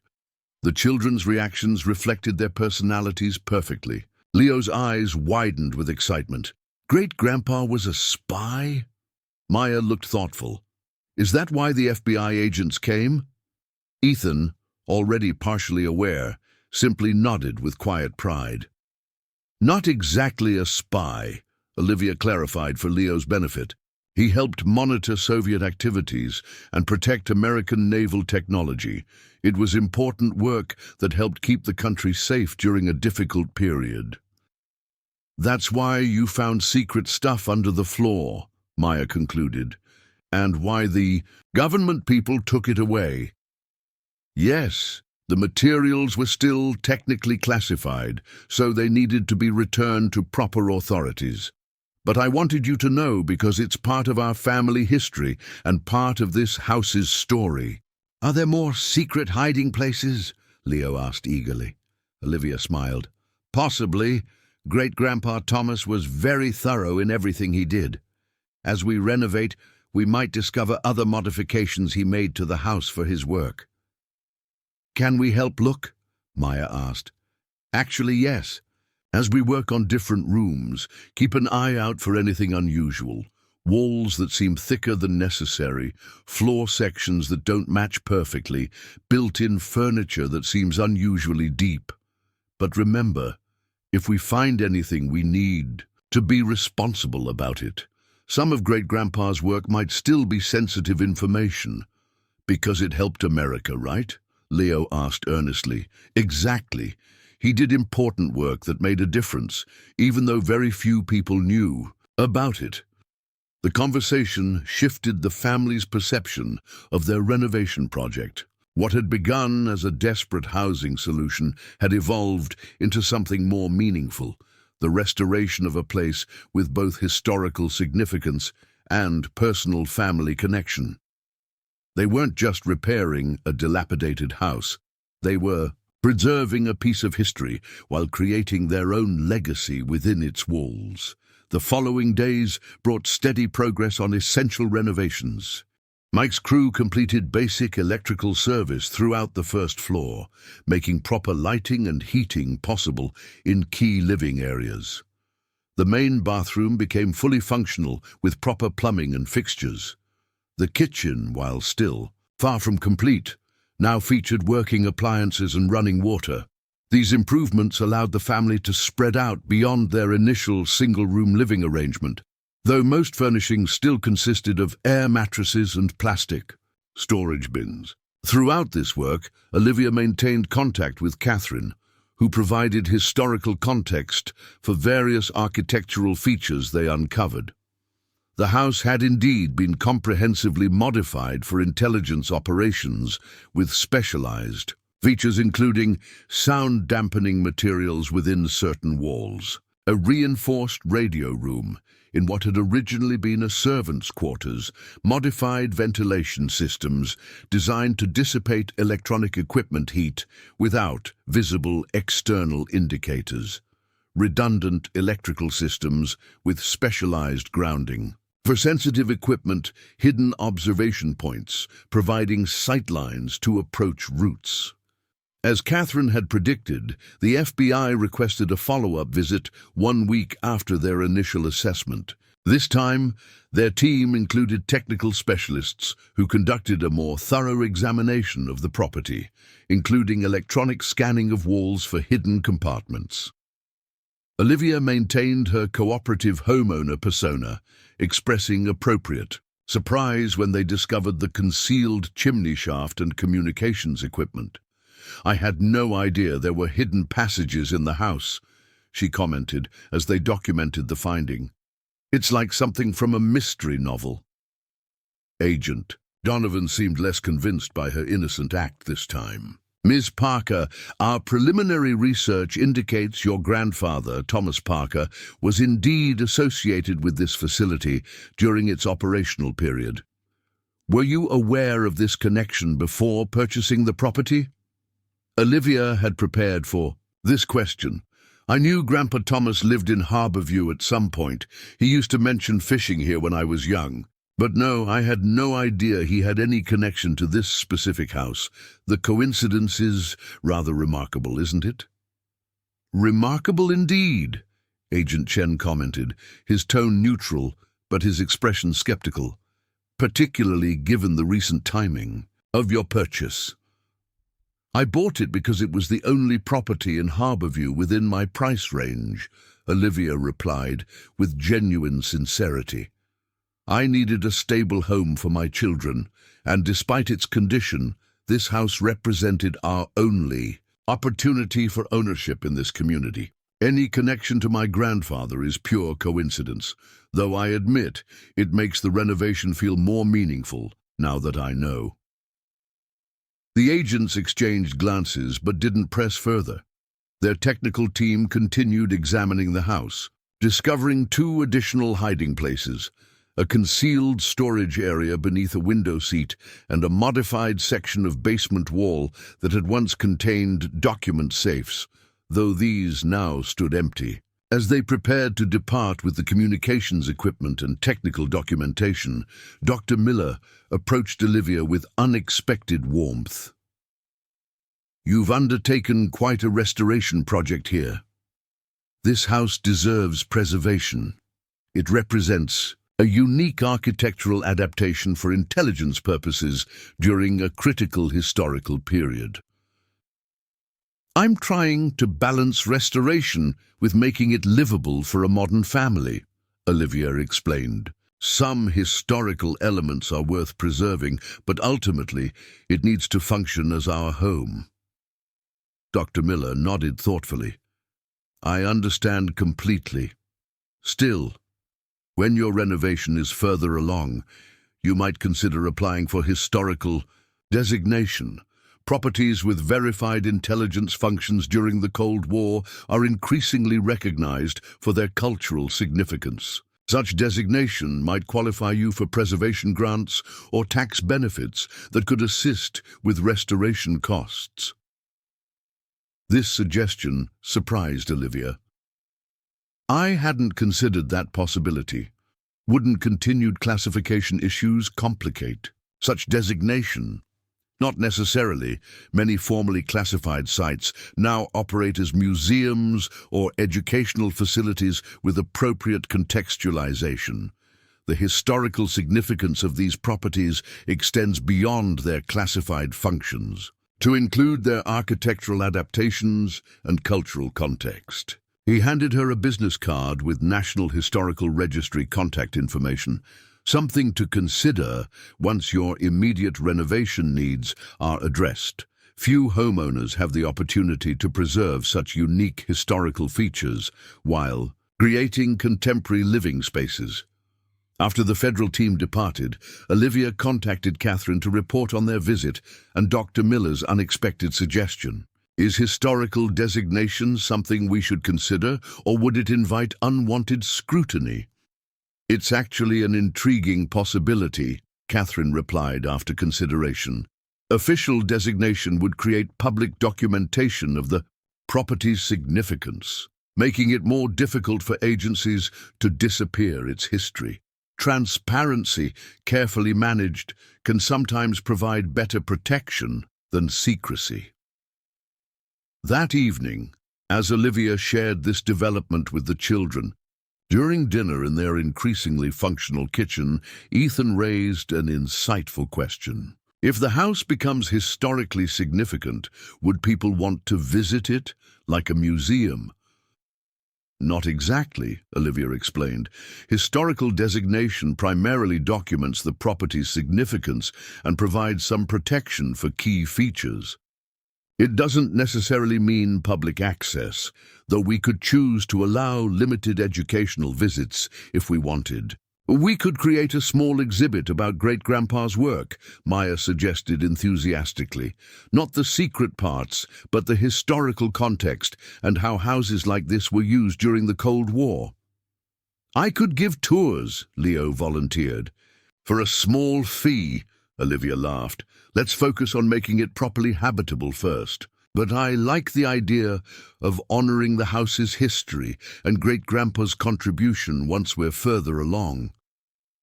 As the family discussed possibilities, Olivia realized how dramatically their perspective had evolved. What had begun as a desperate solution to housing insecurity, buying a dilapidated property because nothing else was affordable, had transformed into something far more meaningful. They weren't just renovating an old house. They were restoring a piece of history connected to their own family legacy. The discovery of Thomas Parker's secret operational life had changed their understanding of both the property and their family history, The renovations now served dual purposes, creating a home for their future while preserving elements of a significant past. Each hidden compartment, each specialized modification revealed during construction, connected them more deeply to both national history and their personal heritage.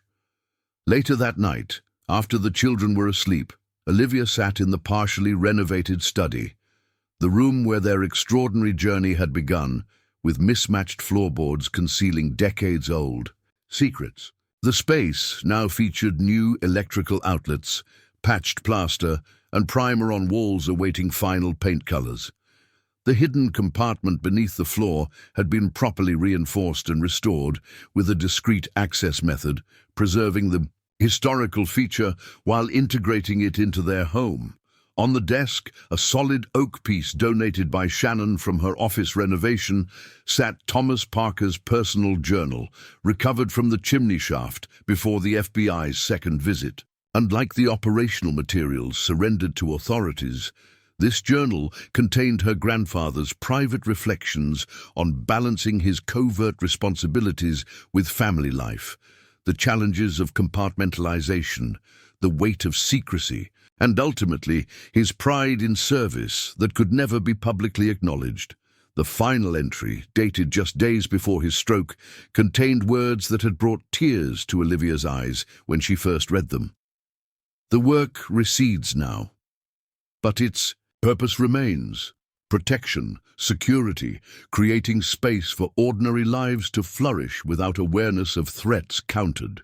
My greatest pride lies not in operations completed or adversaries outmaneuvered, but in the family that grew within the protective framework I helped maintain, children and grandchildren who will never need to know the shadows their lives might have contained without the vigilance of those who stood at the margins of normal existence.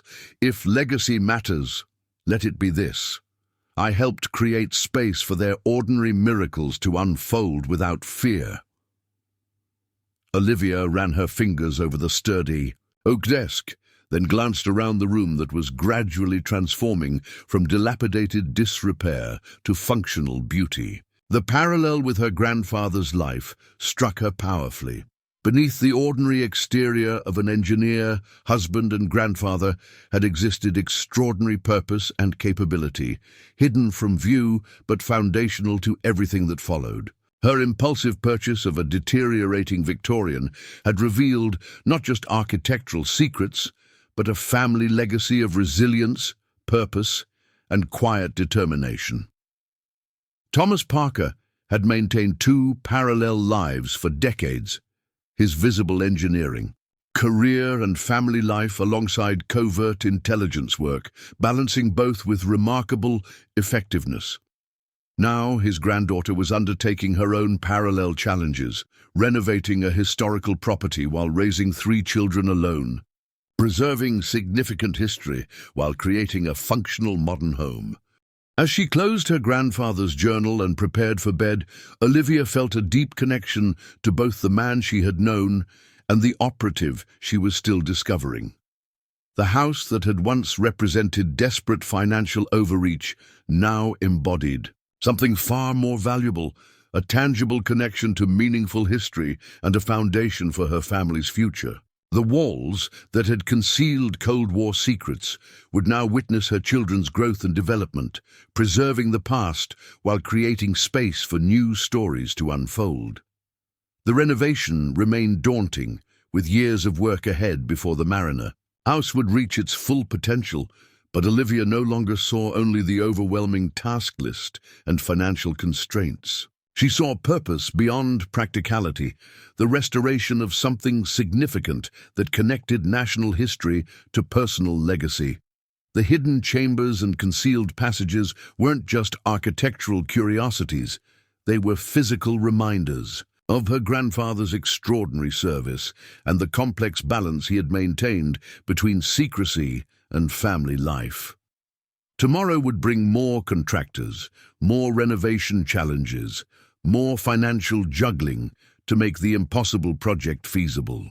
But tonight, sitting in the study where their journey of discovery had begun, Olivia embraced both the weight and privilege of her unexpected role. Not just homeowner and mother, but custodian of history that deserved preservation and remembrance, beyond institutional convenience or classified archives. 6 months after discovering the hidden compartment beneath the study floorboards, the Mariner house had undergone a remarkable transformation, not just in its physical condition, but in its meaning to both the Parker family and the wider community. What had begun as a desperate housing solution had evolved into a purposeful restoration that honored both architectural heritage and the previously unacknowledged contributions of Thomas Parker to American security. The kitchen, once a hazardous collection of outdated wiring and damaged plumbing, now featured restored original cabinetry alongside modern appliances. The massive brick hearth had been carefully cleaned and reinforced, becoming the visual centerpiece of the family's daily gathering space. Olivia had preserved the kitchen's historical elements while integrating practical features needed for contemporary family life, a balance she maintained throughout the house. 3 bedrooms upstairs had been completed, giving each child their own space for the first time in years. Maya had chosen a pale blue for her room, with the bay windows, creating a tranquil retreat filled with carefully selected second-hand furniture and her own artwork. Leo had embraced a nautical theme inspired by Captain James Mariner, the original owner, incorporating sailing maps and maritime artifacts donated by local historical enthusiasts. Ethan, now 15, had designed his room as a blend of study, space and workshop, with built-in shelving for books alongside a dedicated area for the woodworking skills he was developing under Mike's guidance. The study where their extraordinary journey had begun remained Olivia's favorite space. She had restored the original hardwood floors, carefully integrating the access panel to the hidden compartment as a deliberate historical feature rather than a concealed secret. The built-in bookcases now housed a growing collection of Cold War history books, alongside legal references for her paralegal work and novels for evening relaxation. Thomas Parker's journal occupied a special place on the desk, a tangible connection to the grandfather whose hidden depths continued to inspire her. Financial challenges remained constant, but unexpected support had emerged from various directions. Shannon had connected Olivia with several clients from the law firm who needed paralegal assistance for specialized projects, allowing her to supplement her income with flexible work she could complete from home during evenings. Mike had introduced her to a network of historical renovation enthusiasts who volunteered weekend help in exchange for being part of the Mariner House restoration, bringing specialized skills that would have been prohibitively expensive to hire. Most significantly, Dr. Lawrence Miller had proven to be an unexpected ally. Following the FBI's final assessment of the property, he had maintained contact, providing historical context for architectural features they uncovered during renovation. His genuine enthusiasm for the house's unique modifications had evolved into professional consultation on preserving historical elements while creating livable contemporary spaces. On a crisp October morning, exactly 1 year after purchasing the Mariner house, Olivia stood on the newly rebuilt front porch, watching as workers installed the restored original front door, a massive oak piece with intricate carvings that had required months of careful restoration by a local craftsman. The exterior still needed extensive work, with painting and landscaping planned for spring, but the critical structural and systems work had been completed, transforming the property from dangerous dilapidation to solid functionality. Quite a difference from when you bought it, observed Dr. Miller, who had arrived for their scheduled consultation on historical designation applications. You've accomplished more in 12 months than most restoration projects achieve in 3 years. We've had remarkable help, Olivia acknowledged, and powerful motivation. It's not just shelter anymore, it's preserving something significant. They settled in the study, where Dr. Miller reviewed their documentation of the house's intelligence-related modifications.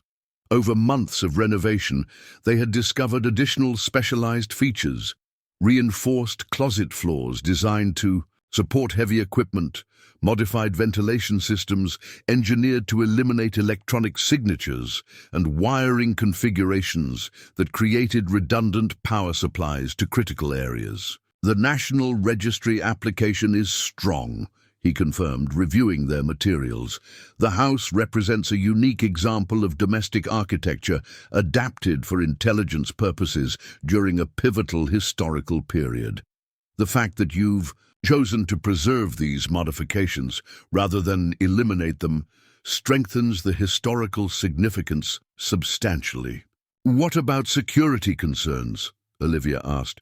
The FBI seemed reluctant to acknowledge the house's specific function beyond general government use. Dr. Miller smiled slightly.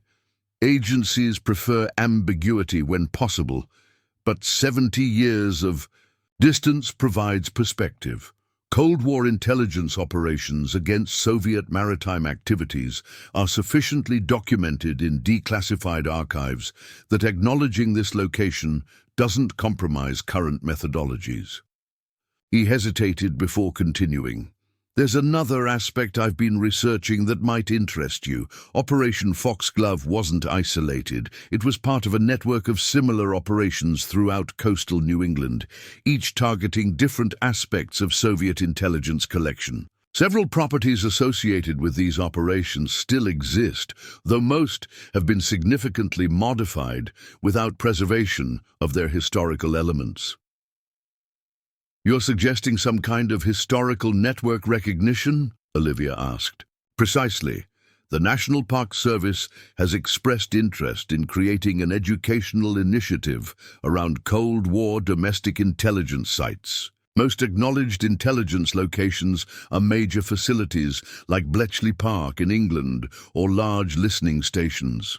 Domestic residential properties used for counterintelligence operations represent an undocumented aspect of Cold War history that deserves recognition.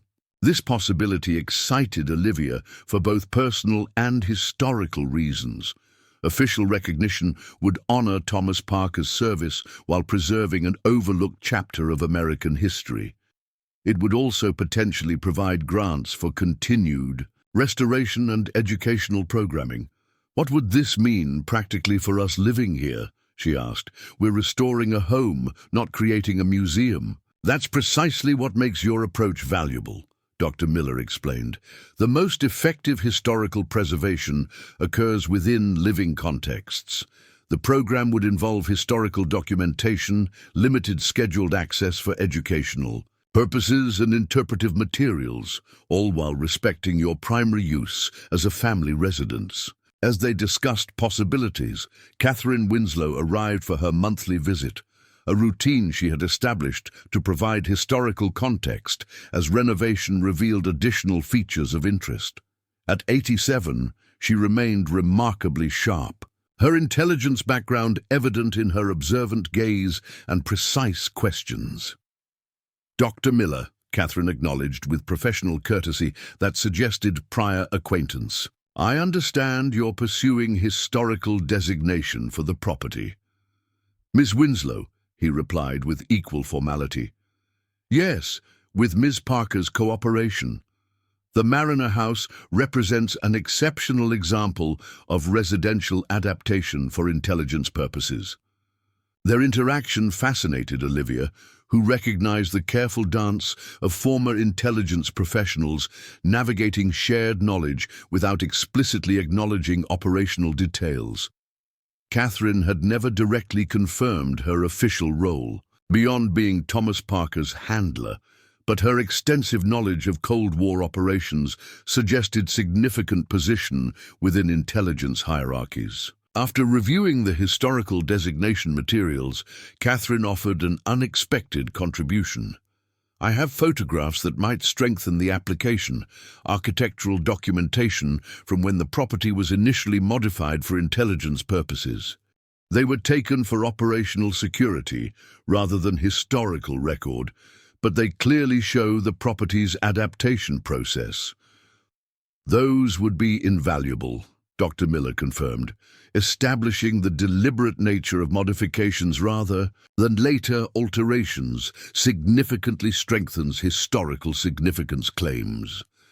I'll have them sent to you, Catherine promised. Properly declassified, of course. Their collaborative discussion continued into lunch, which Olivia had prepared. In the newly functional kitchen, the children joined them, each contributing to the conversation from their unique perspectives. Maya shared architectural drawings she had created, documenting the house's evolution from standard Victorian to specialized intelligence facility to contemporary family home.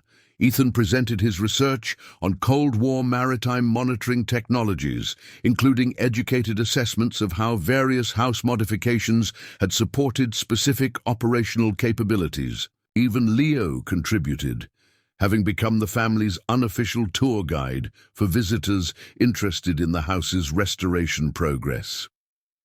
As lunch concluded, Dr. Miller made a final suggestion. The National Registry application process takes approximately 6 months. While that's proceeding, you might consider developing limited educational programming about the property's historical significance.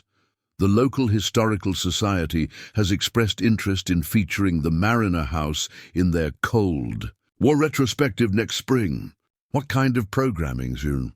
Olivia asked. Nothing intrusive. Perhaps quarterly open houses focused on architectural features rather than intelligence operations. Educational panels explaining how residential properties supported national security functions during the Cold War, context rather than operational details. The prospect both excited and concerned Olivia. Public programming would honor her grandfather's service while educating the community about overlooked aspects of Cold War history. However, it would also irreversibly transform their private home into something more public, a consideration that affected not just her, but her children. We should discuss this as a family, she decided. It's a significant commitment that would affect all of us. After Dr. Miller departed, Catherine remained to share additional insights she preferred to keep between them. Her monthly visits had evolved from operational security concerns to genuine investment in both the house's restoration and Olivia's family. She had become a surrogate grandmother figure, particularly to Maya, whose artistic talents reminded her of talents she had once recruited for intelligence visualization work. "There's something I've been meaning to share with you," Catherine said as they settled in the study. "Thomas left contingency materials with me before his stroke. Items he wanted preserved, but considered too sensitive to keep here." She removed a small flash drive from her purse. "This contains his personal account of Foxglove and subsequent operations, recorded in 1988 when he recognized his health was beginning to decline. He intended it for family historical record once classification concerns diminished." "Why didn't you mention this earlier?" Olivia asked, accepting the drive with mixed emotions. "I needed to be certain of both your discretion and intentions. For the property," Catherine admitted, "intelligence habits die hard. Assess before trusting completely. You've demonstrated remarkable balance between historical preservation and family priorities." She paused, studying Olivia with the penetrating gaze that had likely assessed countless intelligence assets during her career. "Thomas would be immensely proud of what you've accomplished here. Not just the physical restoration, but your approach to his legacy, honoring his service while creating space for your family's future." That evening, after the children were occupied with homework, Olivia connected the flash drive to her laptop. It contained video files, digital transfers from original VHS recordings showing Thomas Parker seated in what appeared to be his home office. Seeing her grandfather animated again after so many years brought unexpected tears. The stroke that had severely limited his communication abilities had occurred when Olivia was 16. These recordings captured him at his full mental capacity, articulate and precise. "If you're viewing this," he began, "Catherine has determined you're ready for a more complete understanding of my work. I've maintained operational security throughout my life, compartmentalizing my intelligence activities even from those I love most. This separation wasn't from lack of trust, but from professional discipline and desire to protect my family from complexities associated with classified knowledge." O'Doon. What followed was a comprehensive personal history of his intelligence career, beginning with initial recruitment based on his engineering expertise and continuing through Operation Foxglove into subsequent Cold War monitoring activities. He explained how the Mariner House had served as both operational facility and secure meeting location, detailing specific architectural modifications and their purposes. Most poignant were his reflections on balancing dual lives, the challenges of maintaining operational cover while building genuine family connections, the personal cost of necessary deceptions, and ultimately his assessment of whether the sacrifices had been worthwhile. The question that haunts many in intelligence work is whether our contributions justified the personal compromises required, he reflected in the final recording. For me, that answer came not from operational successes, but from watching my family flourish in the security partly enabled by our vigilance. My daughter grew up without experiencing the existential dread that characterized the early Cold War. My granddaughter will inherit a world with different challenges, but free from the specific threats we countered. He looked directly into the camera with remarkable prescience. To whoever views this likely family discovering my work years after classification concerns have faded, know that the ordinary life you witnessed represented only part of my experience. The quiet engineer who taught you practical skills was genuine, but existed alongside operational capabilities I deliberately kept separate from family interaction. Both identities were authentically me, serving different but complementary purposes. His final words resonated deeply with Olivia. History remembers prominent figures whose contributions appear in official records. But national security depends equally on countless individuals who serve without recognition, whose accomplishments remain classified beyond their lifetimes. If my service merits remembrance, let it be as evidence that ordinary people in unremarkable settings can contribute significantly to larger security frameworks that protect the everyday lives we cherish most. As the recording ended, Olivia sat in reflective silence, processing this direct communication across decades. The grandfather who had taught her practical skills had deliberately shared that aspect of himself while concealing his intelligence background, not from shame but from professional discipline and desire to protect his family from complexities associated with classified knowledge. The following weekend, the Parker family gathered for a pivotal discussion about the house's future. Seated in the partially restored living room, now featuring period-appropriate furniture donated by Historical Society members alongside comfortable, contemporary pieces, they considered Dr. Miller's proposal for educational programming.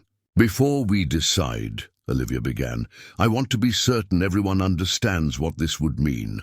Opening our home, even occasionally for historical education, would change its nature. We'd maintain private family spaces, but certain areas would become semi-public during scheduled events." "Like museum rooms in a living house," Maya suggested.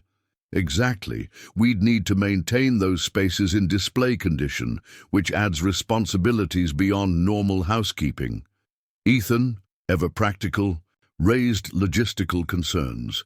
Who would manage these events? Would we need to be present as hosts? What about security for our personal belongings? "All excellent questions," Olivia acknowledged. The Historical Society would provide volunteer docents, and we could specify which areas remain completely private. But yes, we'd likely participate as family representatives. "I've already been giving tours," Leo pointed out proudly. "Mrs. Abernathy says I'm a natural storyteller." "You are," Olivia agreed with a smile. "But this would be more formalized than showing our neighbors the renovation progress." "Why are we considering this?" Ethan asked thoughtfully. "Because it might help with restoration funding, or because it's important historically?" The question cut to the heart of their decision. Financial support through historical grants would certainly help with continued restoration costs, but Olivia recognized deeper motivations. "Both reasons matter," she admitted, "but primarily because Great-Grandpa Thomas's service deserves recognition. His work remained classified during his lifetime, preventing public acknowledgement of his contributions. This house represents tangible evidence of important historical operations that might otherwise be forgotten." Maya, who had developed a particular connection to the house's architectural evolution, added her perspective. "We're not just restoring old rooms. We're preserving history that tells important stories. If people understand how ordinary houses helped protect the country during dangerous times, they might appreciate both the history and the people who served quietly." Ethan considered this thoughtfully. Great-Grandpa Thomas couldn't talk about his work while he was alive. This would be like speaking for him now that the security reasons for silence no longer matter. "Exactly," Olivia confirmed. "The question is whether we're comfortable sharing our home to make that possible." The family discussed practical concerns, potential boundaries, and implementation approaches. Rather than imposing her decision, Olivia facilitated a genuine family consultation, recognizing that successful execution would require everyone's commitment. By discussion's end, they had reached consensus.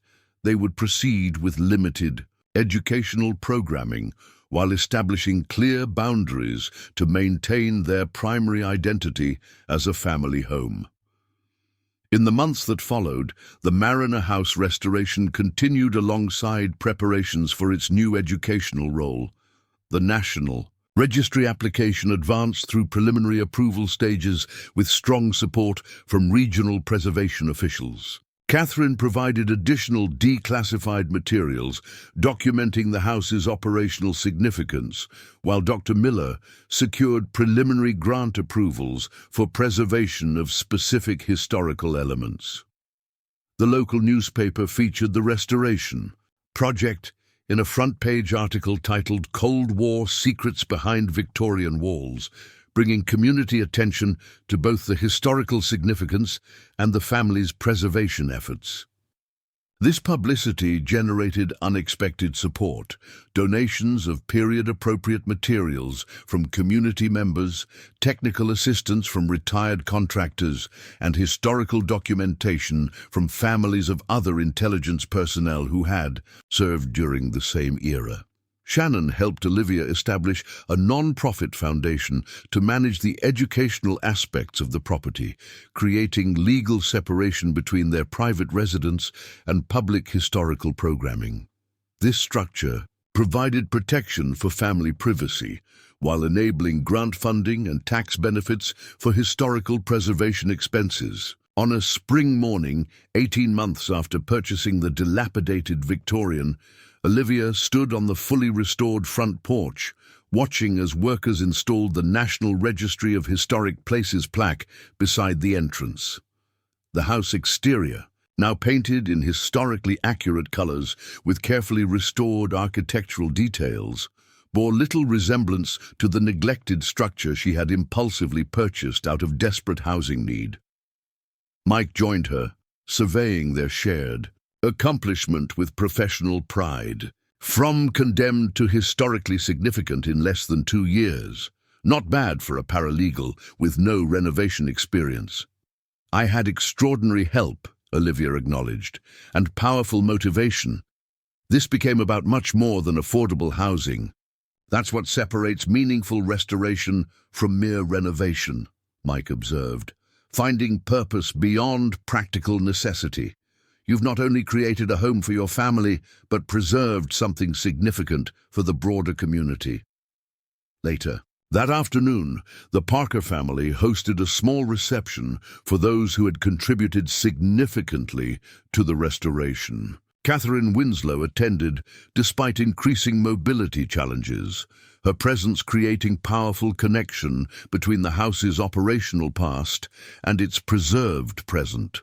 Dr. Miller brought representatives from the National Registry who presented official documentation of the property's historical designation. Shannon and colleagues from the law firm celebrated alongside neighbors who had supported the renovation, with everything from childcare assistance to donated materials. As twilight approached and guests departed, the family gathered in the fully restored study, the room where their extraordinary journey had begun, with mismatched floorboards concealing decades-old secrets. Thomas Parker's photograph now held a place of honor on the wall, alongside framed historical documentation of Operation Foxglove and subsequent intelligence activities conducted within these walls. I never imagined we'd end up here when I saw that eviction notice, Olivia reflected. I was just desperately seeking affordable housing, willing to take on a renovation project nobody else wanted. And instead, we found our purpose, Maya. Observed with wisdom beyond her 13 years. The house needed us as much as we needed it. Great-Grandpa Thomas would be proud, Ethan added. Not just that we restored the house, but that we're honoring what happened here instead of letting it be forgotten. And we got our own rooms, Leo contributed practically, eliciting laughter that lightened the moment's emotional weight. As darkness fell outside the restored Victorian windows, Olivia considered the extraordinary convergence of circumstances that had transformed their lives. A desperate housing situation had led to an impulsive purchase that connected them to both national history and their own family's hidden past. What had begun as simple shelter had evolved into a multidimensional legacy, a home that honored history while creating space for new generations to flourish. The classified documents that had triggered their journey of discovery had long since disappeared into government archives, but their impact remained, having initiated a transformation that extended far beyond physical renovation. The Parker family had not just restored a house. They had recovered an overlooked chapter of American history while discovering deeper dimensions of their own heritage. More profoundly, they had demonstrated how ordinary people facing practical challenges could, through determination and vision, contribute to historical preservation that extended beyond architectural features to include the human stories embedded within physical structures. The single mother who had purchased a dilapidated Victorian out of financial necessity had become the custodian of significant history, transforming desperation into purpose that served both her family and the broader historical record.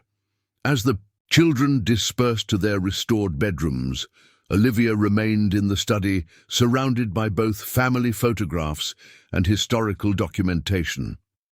She opened Thomas Parker's journal to its final entry, written shortly before the stroke that would silence his direct communication. The structures we build serve functions beyond their visible purposes. This house concealed operations that helped secure broader peace. May it continue sheltering those who understand that ordinary settings often contain extraordinary purpose, and that true legacy lies not in recognition, but in creating foundations upon which others can build meaningful lives.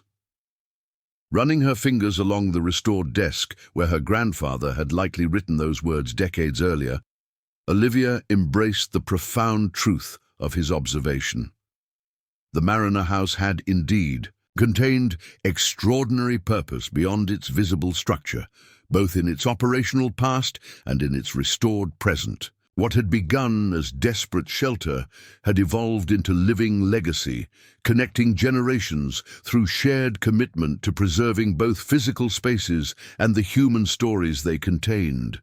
Tomorrow would bring the first official educational tour, introducing community members to this previously hidden chapter of local history. But tonight, in the quiet of the fully restored Victorian that had transformed from financial burden to purposeful legacy, Olivia celebrated the journey itself, the unexpected path from housing insecurity to historical preservation that had changed not just their physical circumstances, but their understanding of how ordinary people in unremarkable settings could contribute significantly to both national security and historical remembrance. The mismatched floorboards that had triggered their extraordinary discovery had been carefully preserved within the restored study, a tangible reminder that sometimes the most significant revelations lie just beneath the surface of ordinary life, waiting for someone with the courage to look deeper and the determination to preserve what they find for generations to come. Up next, you've got two more standout stories right on your screen. If this one hit the mark, you won't want to pass these up. Just click and check them out. And don't forget to subscribe and turn on the notification bell so you don't miss any upload from us.